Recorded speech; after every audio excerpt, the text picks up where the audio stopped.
Hello and welcome to another episode of Attacking Third, a CBS Sports soccer podcast. I'm Sandra Herrera, CBS Sports NWSL lead writer and analysis, joined today by my colleague and co-host Lisa Roman, NWSL analyst and play-by-play announcer. We're here today with another fun NWSL episode. It's a preview episode. We're going to be giving everybody a rundown of all of this weekend's NWSL matches, and we've got a fun interview with new NWSL Orlando Pride owner Mark Wilf, welcoming him into the league, essentially new ownership. So that's always excited whenever we're talking about new things like that in the league. Just a quick reminder for everyone joining us today to please find us on Attacking Third over on Twitter. You can also find us on Apple Podcasts, Spotify, Stitcher, anywhere you listen to your podcasts. I'm ready to get into it. Lisa, how are you doing today? I'm good. I'm ready to jump into it. Love to see new ownership at the helm, especially for Orlando Pride. A bit of turnover there, so we'll get into it a little bit. But stick around, everyone, and listen to that interview with Sandra at the end of this episode. But I'm good. Sandra, how's your day going? You know, just happy to be living in the post-Olympic bliss of a regular sleep schedule and pattern once again. It's going to be an adjustment, actually, having to get out of that and just focus on NWSL stuff like that. So I'm looking forward to it. And an adjustment, hopefully with a little bit more sleep, maybe a little less caffeine. That's what I'm looking forward to. A little less jittery days. Yeah, like it's one thing to like consume your caffeine, and then it's another to ask you to consume it at like incredibly odd hours of the day, which is what we were doing for a little while there. So it'll be back to just hydration breaks and checking in with each other on hydration versus like caffeine checks. But the soccer isn't quitting, that's for sure. NWSL is keeping us on our toes as they always do. We've got several games to go over this weekend. We've got Gotham FC versus North Carolina Courage, Washington Spirit versus Portland Thorns, OL Reign versus Houston Dash, and then Racing Louisville versus Kansas City, Chicago Red Stars, and Orlando Pride to close out the weekend. Let's start at the top and maybe talk a little bit about a game and some little bit of news that's happening. Gotham FC versus North Carolina Courage. Gotham FC is hosting this Courage side. A little bit of news for them. They have announced a new GM in Yael Everbush West and a head of business operations in Kristen Bernert. Lisa, I know you've got the deets. Why don't you hit us with them? Tell us a little bit about what's going to happen for this club with these two and the positions that they're in. 2 additions to the Gotham staff and their front office, and 2 females, which you'll love to see it, Sandra. You'll love to see it. It's a big thing there. Yale, she's intern GM right now, head of soccer ops. She's from Montclair, New Jersey, so she's actually a local to this Gotham team. And back when they were Sky Blue, back in 2009, she was their very first ever college draft pick. So it's full circle here, full circle for the club and for her. And then in 2009, she helped them win that WPS championship. So not only was she the first draft pick, she came in with a splash and helped them win it all. She played professionally for the U.S., overseas, over 10 years of professional experience. And then she helped create in 2017 the NWSL-PA, the Players Association. She served as the president of that until she retired as a player in 2019. Now she's the chairwoman of the NWSL-PA advisory board. So she has her hand in a lot of different places right now. So to get her leading Gotham FC as the head of soccer ops is really big and really big for them. I know a lot of players are so excited to see a former player who's been in their shoes taking the reins at the head of a club like Gotham, who's had some ups and downs over the last couple of months, now hoping to steady out the ship a little bit as they finish out this regular season and looking forward to the future. But I think it's a huge win for them. And based on the credentials, I like to see it. I like to see what we have there in Yale Averbush West. You know, I think we asked ourselves this question a little bit when we heard some GM news coming out from NWSL San Diego, when we're just kind of like, well, what is it going to mean for this San Diego expansion side and having a person like Molly Downton as a general manager? Because when I think of a general manager, we like the definitions of what that means essentially is what we're talking about. And for me, I'm like, well, when I'm thinking of a general manager, like this is this is someone in the front office who is tasked with essentially assembling a team, doing the work into ensuring that you have the best team put together to compete in all NWSL competitions, whether at this point, if it's going to be a Challenge Cup or a regular season. And then maybe the coaches, obviously the coaching staffs are in place to ensure that all of that happens. They're there to get them all through those competitions. So I'm a little bit curious in that. I think having somebody like Oliver Bush West in this type of role, I think is very important. I think she's coming at it with a lot of different experience, having been somebody who has played, on the pitch, and having been someone who has had to advocate for players off of it, quite frankly, in her post-soccer career here. I don't know where she's going to get the energy or the time, because she's also a mother and expecting. So congrats to them, and shout out to our other colleague, Aaron West, that they're also expecting. So it's just kind of like, wow, like real superwoman vibes coming into play here. But that's honestly what you really want to see from this position. And I think she can do it. As athletes, you have this innate ability to multitask and to time manage. And that's exactly what she is. And you mentioned being a player and advocating for players on the field and now off the field. There is a sense, I'm just showing both sides of the coin here, that she could get tunnel vision and focus on one thing in particular. I don't think that'll happen though, because she's been in and around clubs at the highest level of this game. So she understands what it's like to have a really good GM overseeing her as a player and looking out for not only the best of the team in that moment and that season, but looking for the long-term success of a club. So she's seen some really good GMs in her time, over 10 years of professional experience, and probably some bad ones as well that she can learn from. And that's the best way to learn from other people's mistakes. But yeah, a lot on her plate. I'm already impressed. I'm already impressed by it. I'm already impressed by her ability to take on this workload and being a mama too at the same time. So it's just like very, very impressive. But in terms of what we could potentially see on the pitch between these two teams in particular, we have to talk a little bit maybe about what we could see. The Olympics coming to a close, players getting back in market. We know for sure that Brazilian players have returned to the leagues, are in their respective markets. And both of these teams, Lisa, are coming off of another week where there were narrow 1-1 draws. So these are two teams that are maybe, they're looking to get back into the win column. I would maybe place that emphasis a little bit more on the courage, just because of this very interesting Olympic stretch of games that they had. I mean, talk about being way out of your element. This is a Paul Riley side that is used to having this very winning culture, and they did pick up results, and those results were unfortunately splitting points throughout these stretches of weeks, whether they were on the road or not, and not necessarily picking up those wins, right? So I would say that maybe the desire, the emphasis to get back in the win column might weigh heavier, feel a little bit heavier as they enter this next half of the season, if you're the courage side. And I think it's not unfair to say, like, well, maybe perhaps there will be a minutes restriction, on any Olympic players that come back. So I think it'll be really telling to see whether or not somebody like a Dabinia gets a start in this game, how long she goes, if it is a full 90, or if she's coming off the bench. What that looks like, if it's a 45 minutes, a 30 minutes, or a 15 minutes, like what does that look like? So I'm sure there's a ton of different scenarios here for this courage side. What are you going to be looking for maybe from the Gotham side in this one, Lisa?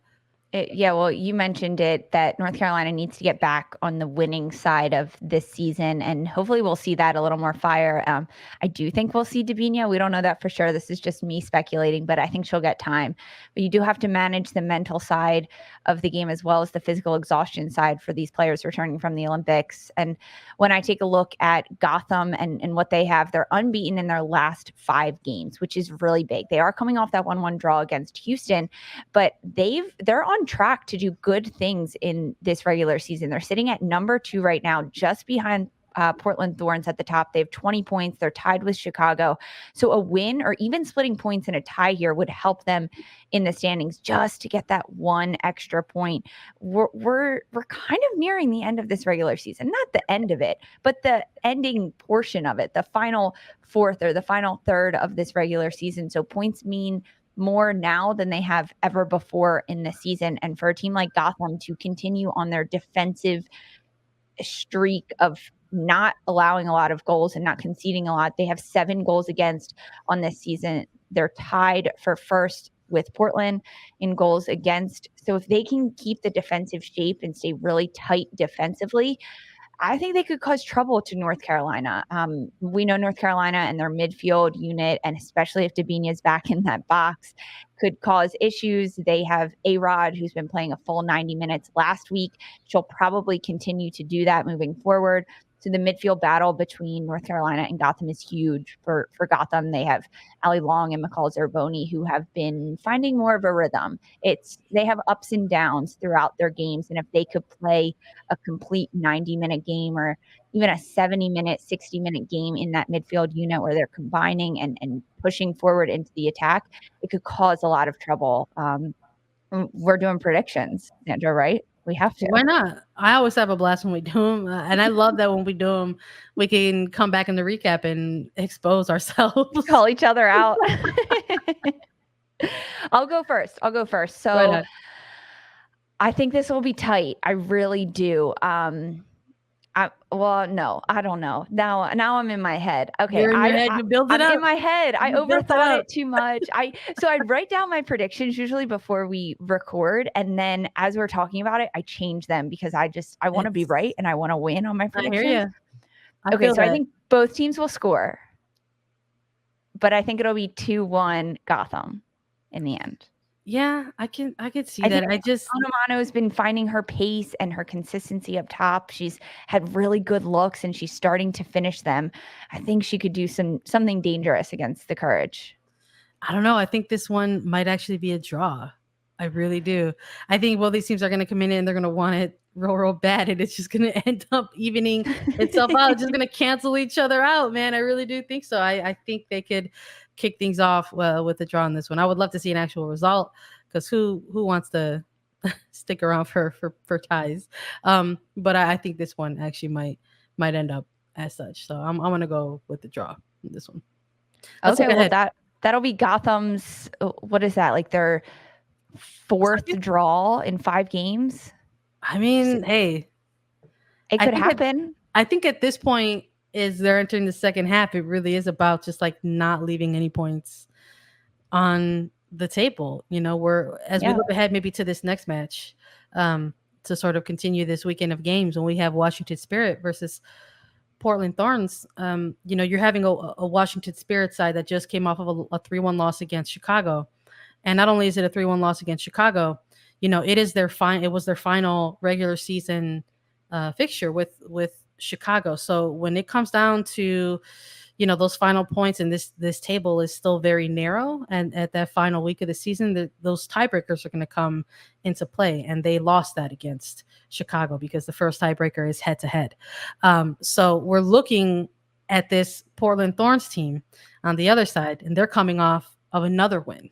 This is a team that had an excellent Olympic stretch of the season, showing off their depth and the team that lost the most amount of players to the Olympics has done the best in this Olympic stretch. Every single line showed up for this team over the Olympics, and it really is, I think, a testament to this team and how the head coach Mark Parsons and how they ended up building out this team over the last 2 years specifically, because this is a Portland Thorns franchise that typically in the past, when there have been international cycles, their teams have struggled a little bit during these international windows. And here they are in 2021, losing a ton of Olympians for lengthy amounts of times because they had their Canadians and Christine Sinclair, their U.S. national women's team players, gone for lengthier amounts of time. And it just did not seem to phase them in the results table. If anything, they widened the lead of their first place standing. So when we're looking at these two teams, this is the Washington side that, yes, they're coming off of a loss, but they didn't have a tragic Olympic stretch themselves. What are you looking for out of this performance between these two teams, Lisa? And who do you think, what's going to be your pick for this one? Washington coming off of that loss, I think they have some hunger in them to get back and get points back. Like you mentioned, a tie, you still get a point in this case in this regular season. However, for Portland, they have scored the most amount of goals and they've conceded the least amount of goals. So they're on fire. Like we just talked about, they've continued to grow and to improve throughout this Olympic stretch, just proving how deep their bench is. They're finishing their chances in the first half of the game and then closing it out in the second half. They're not waiting a long amount of time to get into the game, which I don't think Washington does either by any means. They tend to come out on the front foot, and Washington, their front line of players is a big test against a Portland backline. Players like Ashley Hatch, Trinity Rodman, Ashley Sanchez. But then you take a look at experience, and Ashley Hatch is a younger player. Trinity Rodman, who we've seen her get frustrated in that Chicago game and get a yellow card pulled against her, going up against a team like Portland Thorns, who is so experienced and so mature. I could see them keying in on a player like Trinity Rodman and just trying to frustrate her. Angela Salem for the Thorns has been tremendous in the midfield, and Bella Bigsby has come up with huge saves in goal. So this matchup is big, and Portland doesn't have too much to lose. They're at the top of the table with a 5-point lead, so they're not going to lose that this week, but this is a chance for them to really create more separation in the standings if they can get even just 1 point off of Washington. Another player I want to touch on for Portland Thorns, Sophia Smith. She wasn't on the score sheet last week, but she is growing as a player. Every single time she steps on the field, she's contributing. She wasn't on the score sheet last week. However, she was instrumental in both of the goals that happened for Portland. Her impact is so crucial and critical for this Portland team. I want a goal from her this week. I think we could get one from her. But I think Bella Bigsby is going to have to make some big saves for Portland in goal, that Washington just has an attack that could break down Portland's side. This one will be a really good one. This will be a really good game. Yeah, I think this was going to be one of the more exciting games of the weekend. For sure. And these are the two teams that we've been talking about closing out these Olympic games. But, these are still two teams that probably aren't going to get their Olympians back for a little while, at least, even though the Olympics have concluded. But, I got to say, I think even though the Spirit are going to be the home side in this one, I think they have a little trouble sometimes when it comes to that kind of pitch that they're playing on. They've been splitting their time between a number of different facilities. We've seen them have games, out at Audi Field. We've seen them have games taking place at Segra, and this is where that match is going to take place. So the turf kind of comes into play sometimes, and it can play on your mind a little bit, and it's not good turf. It's not an easy commute either, you know what I mean? So I don't know how much of a home advantage that they're going to have within this game. So I think in terms of picks, I gotta go. I think it would be dumb of us to not go with the hot team, and I gotta stay with Portland in this one. And I think they're going to get the win, even if it could possibly be a narrow win.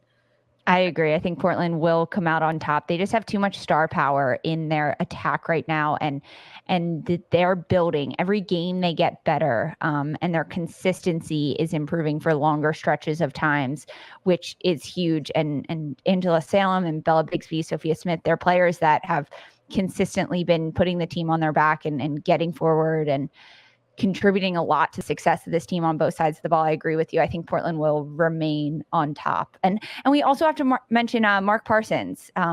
His family now left. They're gone. They're in England. So the team really will rally around him as a coach and try to get this win for him, I think. Yeah, I think so too. Keep this one marked, everyone, and see if we're correct. Well, if Washington comes out with the win, we'll definitely have to take a deeper dive on the recap of everything. But when is this one happening? When is this one? Washington and Portland. It's Saturday at 7:30 p.m. Eastern. Yeah, that's it. It's a good, nice game. Get your early dinner in. Settle in. And taking this match for sure. We've got OL Reign versus Houston Dash, sort of close out the triple header here, and we've got OL Reign coming off of a nice 2-0 win over Racing Louisville FC, and Houston Dash were the other side of that 1-1 draw against Gotham again, another team that's maybe starting to figure some things out in OL Reign. We've started to see this team put together results that I think, quite frankly, a lot of us were waiting to see, in terms of the performances from individual talents that they have across their roster. Watching somebody like Jennifer Marlson finally get a little bit more comfortable in play with the midfield alongside somebody like a Jess Fishlock or a Sofia Huerta, veteran of this league, and really start to kind of pull the strings, similar to where we would see her with her club over in Olympique Lyon. So they've been getting some stronger performances and actually getting results and actually getting some goals and by extension getting some wins. And then this other side of things, we've got the Houston Dash, who have were in a similar situation. I think kind of a team like, when we're looking at the team like Washington Spirit, they were in a similar position where they lost some key players within their roster, and it wasn't just these sort of United States national team players. They were talking about Canadian internationals who have a big part in this Houston Dash team, this new look era of the Dash. Somebody like a Sophie Schmidt or Alicia Chapman out on the wing for them. So when I'm looking at this match, Lisa, I think of the three of these. I think I'm feeling kind of similarly to Gotham in North Carolina, where I'm not too sure where to go in this particular preview. Like, what are you going to be looking for in the head-to-head between these two teams? Well, Houston and OL Reign met back July 3rd. Houston won that 2-0. That was a really good game. And that was a reminder for everyone. Jasmine Spencer, who is now with the Houston Dash, formerly with OL Reign, that was her first game for the Dash against OL Reign. And she played phenomenally. She had a goal. It was a beautiful through ball from Shea Groom through the back line, splitting the center backs of OL Reign, and Spencer just running onto it and finishing it so clinically. She had a really good game in that matchup. And I think going up against your former team in OL Reign does that to you. It changes the energy. It changes the vibes for you as a player. So I could see Jasmine Spencer finding a bit of a groove again in this matchup against her former team and her former players. Now, that being said, OL Reign, they're coming off a 2-0 win over Louisville. Les Sommers, chef's kiss. She is finding her stride and getting into her rhythm with this new team. The players that they've brought in OL Reign over the last few weeks and few months are finally clicking, and they're finally catching a rhythm together amongst themselves, and then with the team, and the team also with the new players that have came in. It's a three-way connection that has finally found the dots together and made that connection. Three points with a win could take OL Reign from 16 to 19, but it has to start immediately. I think the first 10 minutes of this match are really going to dictate what happens throughout the rest of the 80 minutes of this game. The front three for OL Reign with Les Sommers, Ziara King, Sofia Huerta, if they can be constantly moving around, rotating amongst Houston's back line, creating space, not just for Les Sommers, because I imagine Houston will key in on her because she has been so dangerous in finding her stride, which will allow freedom and more space for Sofia Huerta and Ziara King to get behind and send crosses in. Ziara King, another player that has been finding herself and finding open moments in the game to get shots off. But this game is going. I see similar vibes to the Gotham, North Carolina. I do. So I understand where you're coming from. But for Houston, they're coming off a tie themselves. And they've shown over the last few weeks that they take a little bit to settle into a game. When the first whistle blows, they're not all ready yet to play. And that's where I think OL Reign could set the tone for this game. So I'm going to lean in the direction of OL Reign and favor them just a little bit, only because Houston is still trying to be as cohesive as they can be. And OL Reign is higher than them on that cohesion scale right now. Yeah, I think the Houston Dash have a couple things going for them. They've got a pretty good backline going for them, even in losing some pieces. over this stretch of the season. Their center back duo is pretty strong, and they've got somebody like Shea Groom still kind of causing some fits in the midfield.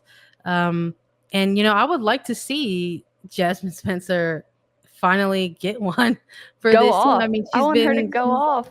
she's been covering a lot of ground for this team over this Olympic stretch of the schedule, but we just really haven't seen her on the score sheet, and that's just really just the missing piece for this player. And I honestly, I would like to see it come into play for her, before this Olympic stretch does finish for this team, because when you this get is her time. when you get these players back, there's a lot of uncertainties about what the starting lineup will look moving forward. When you get these players back, when you're talking about a Christy Mewis or a Rachel, Daly, who, we're going to take a look and see where some of these internationals, they might be getting some of this time, back in the NWSL starting this weekend, or even somebody like Nichelle Prince. So it's just, this is the time. So you want to still make your case to stay relevant in these game day lineups in some capacity,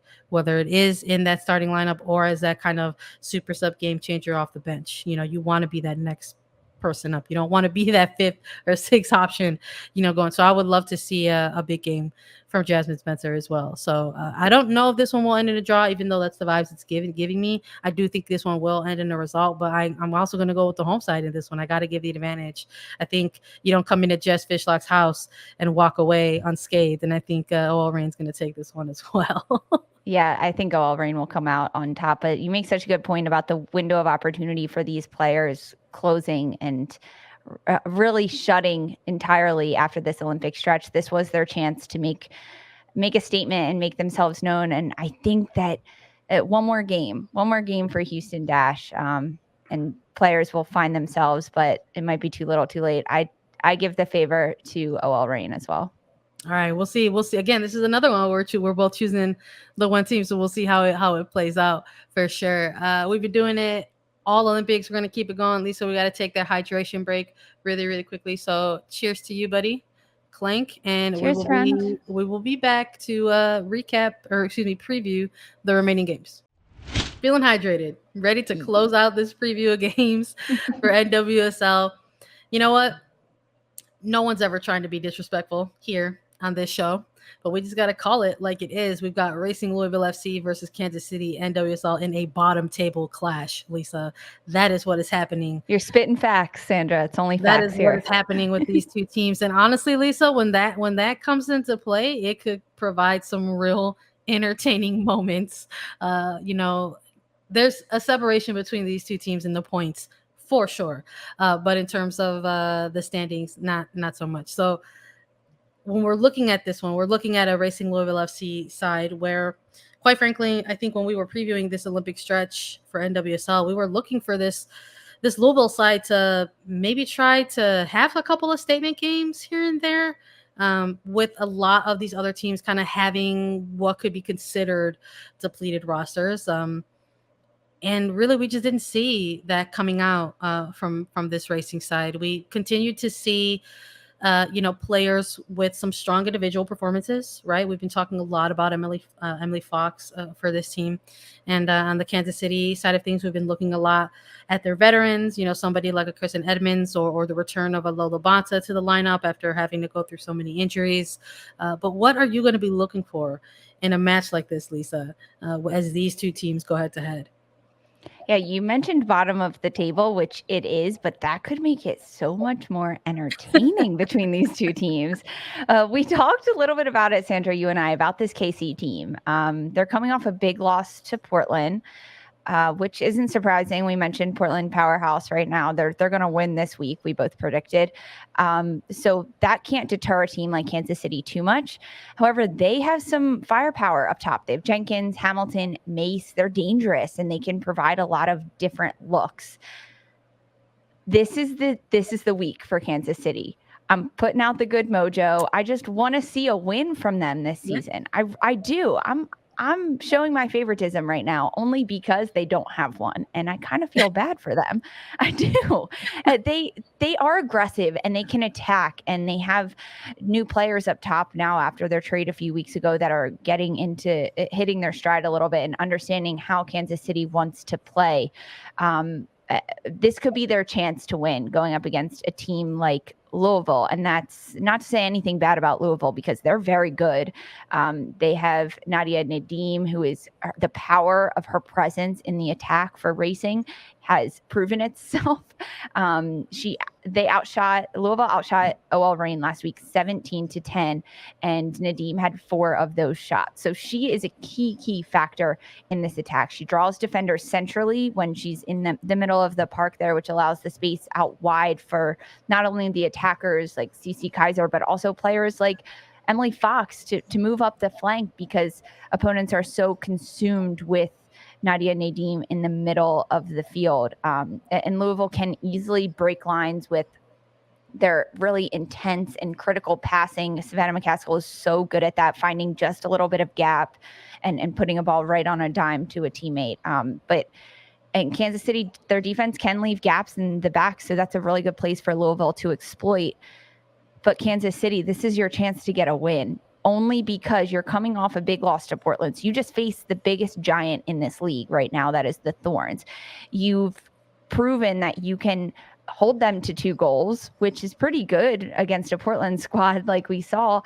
You need to be aggressive. You need to attack with a lot of force and be really smart in how you attack. Don't do the same thing every time down the field, but read your opponents, read Louisville, and understand where they're defending, where they're leaving the holes, and then exploit those spaces that are being left wide open. Sandra, this is the chance for Kansas City. I want them to get a win on this season, and I only think this is it because it's it's right after the Olympic stretch, and this is it. Now's the chance. The chance. I'm with you on that. I think we're getting, I think you and I are also getting to a point in this season as we continue our previewing and recapping of this league where we look at a team like Kansas City NWSL, we take a glance at who their competition is that week, and we are going to just start simply picking them because we want them to get a win. We want to recap manifestation. Yeah, we want to manifest it. We want to recap a Kansas City win. So I'm going to go with you as well. I'm going to say that this is also going to be the week for Kansas City that they're going to get a win against Racing, and we'll see. Hopefully we'll be able to chat about that in the recap portion of the episode next week. But to close out this preview of games, we've got Chicago Red Stars against Orlando Pride. It's going to be a hot one here locally around the Chicagoland area. Let me tell you, it's going to be some hot and humid, big August vibes in the city of Chicago, just to set the scene for everybody in this one. But don't worry, Rory Dames will still be wearing his long sleeves. It's his. Hey, he stays on brand. You gotta appreciate that. Chicago coming off of that big 3-1 win against Washington Spirit and doing it on goals created, not own goals forced. And Orlando Pride coming off of that 1-1 draw against the Courage. Possibly could see some time from Marta in this one. She's a player that can always create some problems for the opposition. But I'm not too sure in this one either. I think Orlando Pride is a team that has struggled over the Olympic portion of their schedule. They came out really hot to open the regular season. They went on a 7-game undefeated streak, and now they're on a multi-game winless streak, and that's not necessarily the type of streak that you want to have when you're starting off your season so strong. So this is another team. They're not necessarily bottom of the table, but they're absolutely a team that are hungry for not just a result, but really a win, quite frankly. And they're starting to get some more pieces back in the mix. We've seen Marissa Viggiano get some more consistent time with this Orlando Pride team. We've heard a lot of the reaction from the more veteran Pride players about interim head coach Becky Burley. So there's a different energy surrounding this Orlando Pride team as they enter this match day with a Chicago Red Stars team that is coming off of a really strong July where they picked up three wins. So I think in this one we have to take a look at maybe those individual battles on the pitch. Lisa, what are you going to be looking at in this game? Yeah, individual battles will be huge, and a lot of things you did touch on is Chicago. They're good right now. They've won 4 of their last 5 games. This is the exact place that Rory Dames wants to be at this point in the season, collecting points and shoving teams aside as they make their way to the top. Chicago sits number 3 right now in the standings, and Orlando Pride number 7. So Orlando needs this win. You mentioned a lot of positive feedback from the veterans on this Pride squad in regards to interim head coach Becky Burleigh. She had her coaching debut last week.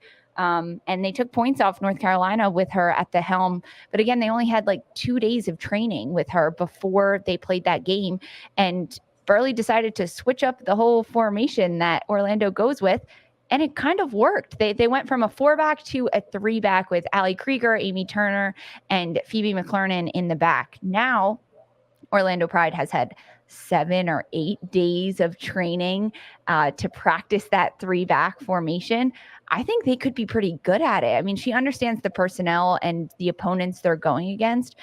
So again, they could switch it because Chicago does have such big firepower up top with Watt and Pugh.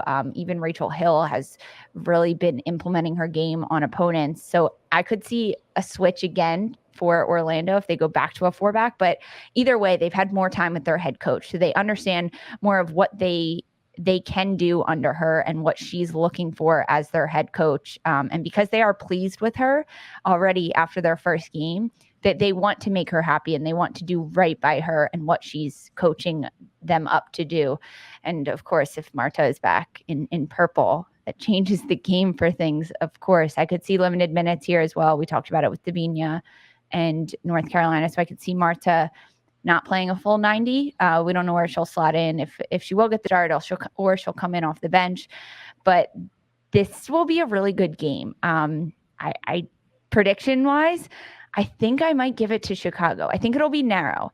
But because of the way Chicago has been consistently playing over the last few weeks and getting bigger and better, they're not so focused about who they're playing. They're more focused on themselves getting better and their combination play. And the fact that they're now scoring goals and Mal Pugh is such a threat up top, I think that Chicago could squeak out this win. Sandra, do you have your prediction ready?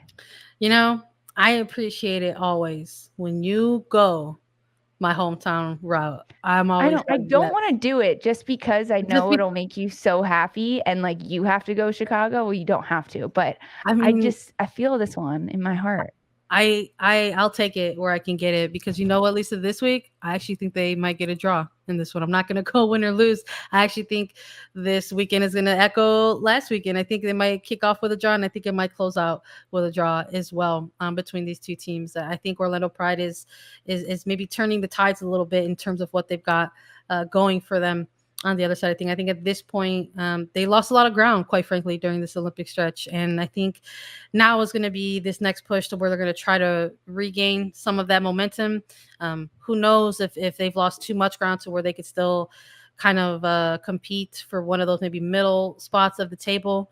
But they're certainly going to try, and it's certainly going to be exciting, and it's certainly going to be capable with somebody like Martha Beck in the mix and somebody like Cindy LaRue, quite frankly, having the season that she's having. But I think now's a good time to let everybody take a listen to this quick interview that we had with the newest owner of the Orlando City and Orlando Pride franchises, and Mark Wilf. He sat down with me to field a few questions, and he has a lot of enthusiasm for this Orlando Pride team. And he also has a special message for Orlando Pride fans as well, as they introduce this sort of new era for the team. So enjoy this. Always exciting when there's some new NWSL news to chat about, and it's a big one. New ownership. Welcome to the league. I guess just to start us off, I wanted to ask you just first impressions of Orlando Pride, perhaps upon the early stages of pursuing this new ownership venture. Well, very excited about our acquisition of the Orlando Pride, and it was really a big part of our excitement, being part of the growth of women's soccer. We're believers and just love everything about the Pride, love watching them love the team. Amanda Duffy does a great job leading our club, and now Coach Becky on board as our interim coach this season. So we're excited about taking it on mid-season. We're in the midst of the NWSL battle for supremacy here, and it's been very exciting. Yeah, the club got off to an excellent start to the season. It's been pretty thrilling to cover on our side of things. And I know that the front office over there is very experienced, and they're a great resource for you and the club. But I'm sure you've also heard, from them maybe some of the challenges that come with seeing the women's side of the game. So in terms of those challenges, within women's soccer as a whole, what do you personally hope to bring to the club, perhaps to close those gaps? Well, there are a few aspects. There's certainly short-term and long-term. Short-term, things like making sure some basics are really upgraded, whether it be security or staffing or field conditions, things that can be quick fixes. We're in the process of doing them as we speak. So they're partly symbolic, but they're also very real, upgrading the locker areas, things like that. Long-term, it's about investing in the sport, investing in the NWSL, investing in the Pride, making sure that our players, and in fact, I went over this morning to the facility, got to meet Coach Becky and the entire team, and really told them what I'm telling you is that we believe in women's soccer. We want women's soccer to get to a place where women athletes and empowerment is very much a part of the world going forward, and we want to be supportive of that any way possible. So there's some short-term and long-term goals to this. I'm a soccer dad. In fact, my daughter was a goalie, so I know firsthand the trials and tribulations of soccer and women's soccer particularly. So we're here to support and be helpful any way we can. I'm glad you mentioned it, because the league is still ongoing right now. They didn't take a break during this Olympic portion of the schedule, but there has been the Olympic Games kicking off at really crazy hours of the day. Have you and your daughter been taking in some of these games at all on these crazy time zones? Yes, a little bit of the game, following all our athletes on various Olympic teams. Obviously disappointing, not where we wanted to go, the U.S. team, but proud of all the athletes that are Olympians. It's a great to watch, great to see the competition. And I said, as I've said previously, it's just great to see it adding to the fuel, the excitement of women's soccer. It happens every 4 years with Olympics and World Cup and all the rest. Hopefully the NWSL will be a regular drumbeat of continuing that energy. Yeah, for sure. That post-tournament bump is always helpful for awareness. In terms of both the clubs, actually, they're still technically in their respective leagues. They're still kind of considered newer teams in their league. So what do you sort of see as the next steps for success in terms of the Orlando Pride? Well, there are a lot of areas. One I'd like to mention is youth soccer. Our academies on the men's side, we need to invest significantly more. I know we have, I think, two age groups, but we need to have significantly more. We need to ramp up to be equivalent to other teams. And on the women's side as well, I'd say similarly, we want to figure out that whole landscape of youth soccer. I know a lot of young girls that play the game, and we want to give them an opportunity to aspire to something too. So still learning a lot on that front. But again, we want to grow the game of soccer, and that's a big part of it. Of course, there's all the other aspects, being part of the community. Some of our most recognizable athletes in Orlando are our women's soccer team, and we want to make sure that they, as we already have, but to build on the great community involvement too. There's always a bit of unknown, right, in this new introduction of any time there's ownership involved.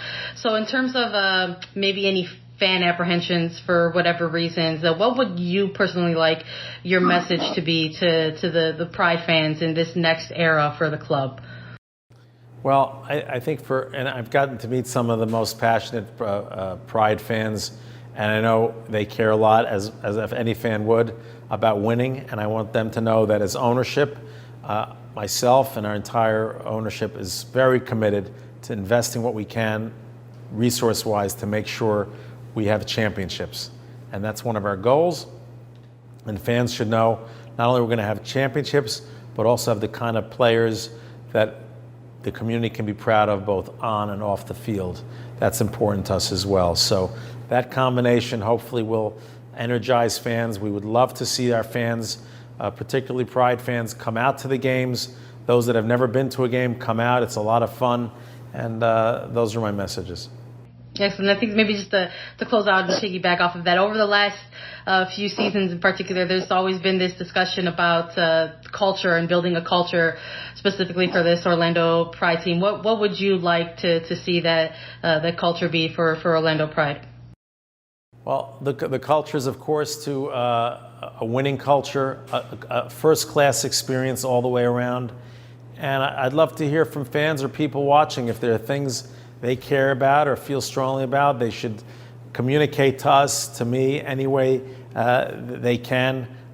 We're watching, we're hearing their messages, and we'll take that feedback too, because we want to grow the game, but we also want to make sure that we are stewards of this club, which really in a lot of senses belongs to the community and to the fans. So open to hear feedback, hopefully get things elevated every year. The league, NWSL, is only 9 years old, so a young league, and we're going to do our part as ownership to invest to help grow the game and the league. Sounds exciting. I can't wait to see it. Can't wait to continue covering it. Margot, thank you so much for your time. I appreciate it. Here's to more chats in the future.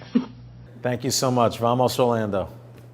Thank you so much for taking a listen to this whole episode, getting a preview of all of the upcoming weekend's matches. I just want to remind everyone that we will be back on Monday for a recap of the weekend. Lisa, it's back to just NWSL vibes all this way out, closing out the remainder of the year. There's going to be some special little episodes and content that we've got coming out, but I'm excited to cuddle up. It's never just NWSL stuff. We always have things up our sleeves for our listeners. But yes, we're slowing down, or at least sleeping a little bit more, which feels like we're slowing down. So thank goodness for that. Thank goodness, indeed. Everybody, thank you for listening. I just wanted to give you a quick reminder to follow us on Twitter at Attacking Third. We're on Apple Podcasts, Spotify, Stitcher, anywhere you listen to your podcast. We're also available as video, so please subscribe to us on YouTube. Just visit youtube.com/Attacking Third, and we will be back with an NWSL recap on Monday for you all. For Sandra, Herrera, and Lisa Roman, this was Attacking Third.